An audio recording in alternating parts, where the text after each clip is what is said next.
तो hello guys, welcome back to the channel quick easy law. आज हम पढ़ेंगे यार आईपीआर और आईटी।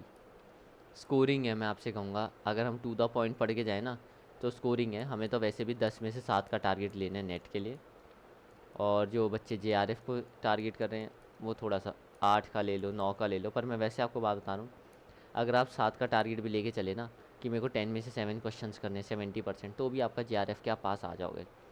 ये मैंने लिंक लगा दिया आप लोगों के लिए PYQ की। अगर आपको ये वाली सीरीज़ डाउनलोड करनी है PDF में तो देखो, प्राइमरी सोर्सेज वही है। आप बेरेक्ट डाउनलोड कर लो। बेरेक्ट कहाँ से डाउनलोड करना है बता चुका हूँ, फ्री में आपके हो जाएगा। इंडिया कोड, यहाँ से आप अपने बेरेक्ट डाउनलोड कर लीजिए। इसमें से भी मैं आपको बता चुका हूँ कि भाई आप सिलेबस का जो है PDF रखो अपने पास, बहुत फ़ायदा होगा। ठीक है, बेरेक्ट पे जाओ, PYQ यूज़ करो। हर उसमें मैं यही कहता हूँ, सिलेबस के हिसाब से पढ़ो। सिलेबस का भी भाई प्रिंट आउट रखो, वो भी 2-2 कॉपीज़। ये मैंने आपका जो है सिलेबस लगा रखा है। साइबर क्राइम्स एंड पेनल्टीज़, ये देखो इन्होंने साफ साफ चीज़ें लिखी हुई हैं। थ्योरीज लिखी हुई हैं इंटेलेक्चुअल प्रॉपर्टी राइट्स की। ठीक है, इंटरनेशनल कन्वेंशंस के बारे में बात करता है। फिर ये copyright, patent act, trademark act के बारे में बात करता है। बायोडाइवर्सिटी की बात करते हैं, GI की बात करते हैं, टीके की बात करते हैं, और यहाँ आता है इंफॉर्मेशन टेक्नोलॉजी। तो मैं आपको कहूँगा अगर आपको पढ़ना हो तो सबसे पहले आप पढ़ना ये वाला टॉपिक, क्योंकि ये वेग नहीं है। इसके बाद इंफॉर्मेशन टेक्नोलॉजी, सेकेंड नंबर पे इसको पढ़ना। थर्ड नंबर पे आप जाना इसको कि भाई थर्ड ये है, फोर्थ ये है। इसके बाद आप कॉपीराइट, पेटेंट, ट्रेडमार्क, इन सब चीज़ों के अंदर घुसना शुरू करना, क्योंकि थोड़े से ये बड़े, थोड़े से ठीक। और ये आपके 10-10 मिनट के अंदर कवर कर सकते हो। और concept and meaning of IP, ये इसके बाद पढ़ लेना 5वें नंबर पे। और दो इससे पता नहीं क्या ही पूछेंगे ये लोग। और इसके बाद आप जो है यहाँ चले जाओ, इन सब चीज़ों को पढ़ लो। ठीक, आगे शुरू करते हैं। 60 GI के बारे में इन्हें पूछा यार, GI। ठीक है, इन्होंने ना ये दे रखी है, उसने मोस्ट अप्रोप्रिएट आंसर मांगा है। अब मैं आपको एक बात बताता हूँ, ये मैंने लिखा है protections of GI preamble section 1, 2, 3। Net में जो भी यूनिट्स हैं, 10 यूनिट्स हैं, अगर उसमें IPC हो गया, IT एक्ट हो गया, कंपटीशन एक्ट हो गया, उसका प्रीएम्बल, उसका सेक्शन 1, उसका सेक्शन 2, उसका सेक्शन 3, ये आपको हर हाल में पढ़ना है। आप ये देख लो, मैं आपको कितनी वीडियो से कहते हुए आ रहा हूँ। और पहले वाली वीडियोस में मैंने जो 1 साल पहले डाल रखे हैं उनमें भी मैंने आपको ये चीज़ कहा, ये एज इट इज़ वहीं से आया है। ए और सी इसका आंसर है। पर मैं आपको एक चीज़ बता रहा हूँ, आप PYQ से जो चीज़ रिपीट हो रही है ना, आप उसको छोड़ के रैंडम कुछ भी पढ़ लेते हो। वो दिक्कत का आप मतलब मैं भी गलती करता था। Berne convention, universal copyright convention, patent law treaty, Rome convention, भाई ये मेरी यूट्यूब वीडियो पे चले जाना, मैंने उसके अंदर भी ये चीज़ें लिख रखी थी, ये चीज़ डाल रखी थी। बीच में मैंने नोट्स अपडेट किए हैं, कुछ एक्स्ट्रा होगा तो मैं उन वीडियोस को अपडेट कर दूंगा। ये एज इट इज़ वहीं से ही आया है। और आपको, चलो सर मैं तो आपकी वीडियोस देखना भी नहीं चाहता, तो कोई बात नहीं दोस्तों, आप सिलेबस पे जाओ, परप्लेक्सिटी पे चले जाओ, है ना। perplexity.ai भी मैंने बता रखा है आपको पहले की वीडियोज़ में। यहाँ जाके इन चीज़ों को लिखो, इंपॉर्टेंट कन्वेंशंस पढ़ लो। ठीक है, कुछ अच्छे अच्छे ब्लॉग्स हैं लॉ वाले, आपको उनके नाम पता होंगे, आप उन्हें यूज़ कर लो, वहाँ से पढ़ लो ये चीज़। अब आ जाते 66 पे। ये सिंपल क्वेश्चन था। ठीक है, सिलेबस जिसने पढ़ा था उसको आएगा। 65, 66C, 66B, 67, ये ऑफेंसेस हैं एंड के सेक्शन में। नहीं पता था तो आज वापस जाके ये सेक्शंस पढ़ लो, सारे के सारे ऑफेंसेस लिख लो। ठीक है, इसमें कुछ साइबर टेररिज्म करके कुछ ऐसा भी है 65A, B, C, 66AB में। ठीक है, 66A, 66B, जो चीज़ें यहाँ रहेगी उनको लिख लो और तैयार कर लो। आपका इन्हीं से ही क्वेश्चन फंस जाएगा इससे। ठीक है, इन्हीं से ही आपका क्वेश्चन जो है इसमें फंस जाएगा इजीली। Got it. इसका आंसर जो है ये वाला है जिस पे गोली लगी हुई है।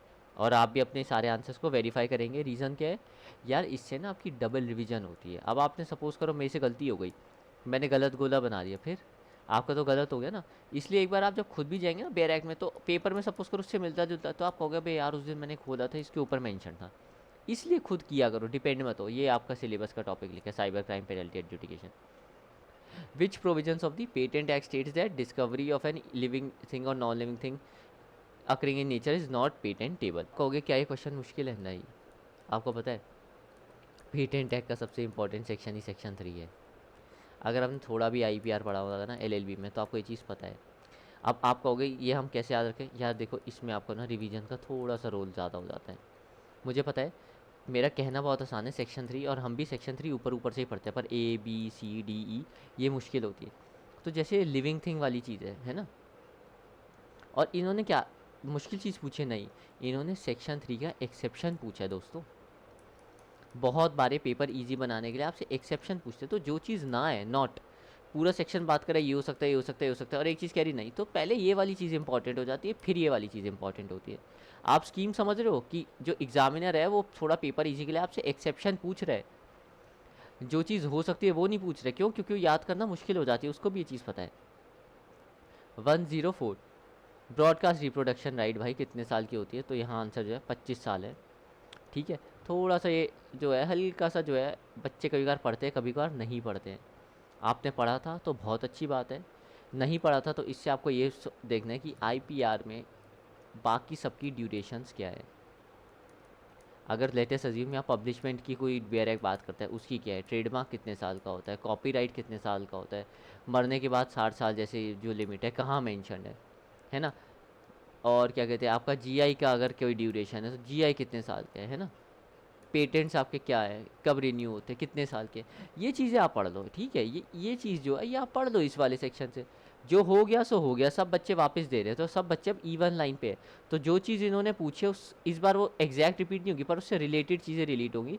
वो मैंने आपको बता दिया कि कॉपीराइट की ड्यूरेशन, पेटेंट के बारे में, ट्रेडमार्क के बारे में, जीआई के बारे में, इन सब चीज़ों को में जहाँ जहाँ कोई ड्यूरेशन मेंशन है आप वो चीज़ देख लो। 110। अच्छा, अब सर्च करने का कि सर मेरे पास टाइम नहीं, मैं कैसे पता लगाऊं? तो भाई डायरेक्ट डाउनलोड करो, कहाँ से? इंडिया कोड से। वहाँ लिख दो ईयर्स, कंट्रोल एफ में, पीडीएफ में सर्च करते हैं, कंट्रोल एफ दबा के, और वहाँ लिख देना ईयर्स। जहाँ जहाँ ईयर्स मेंशन है आपको पता चल जाएगा। ये सर आपका आ गया। क्रोनोलॉजी लगाओ, arrange the following in the order of their chapter number sequence. तो देखो यार, इस बार इन्होंने पेटेंट एक्ट खूब पूछा है।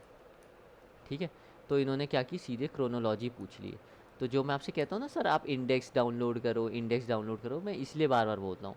अगर आप इंडेक्स आईपी सबका इन सबका डाउनलोड करके रखोगे तो इस बार नहीं, पर धीरे धीरे जो है आपको चीज़ें याद होने लग जाएंगी चैप्टर, और आपको जो है सारे याद नहीं करने होते।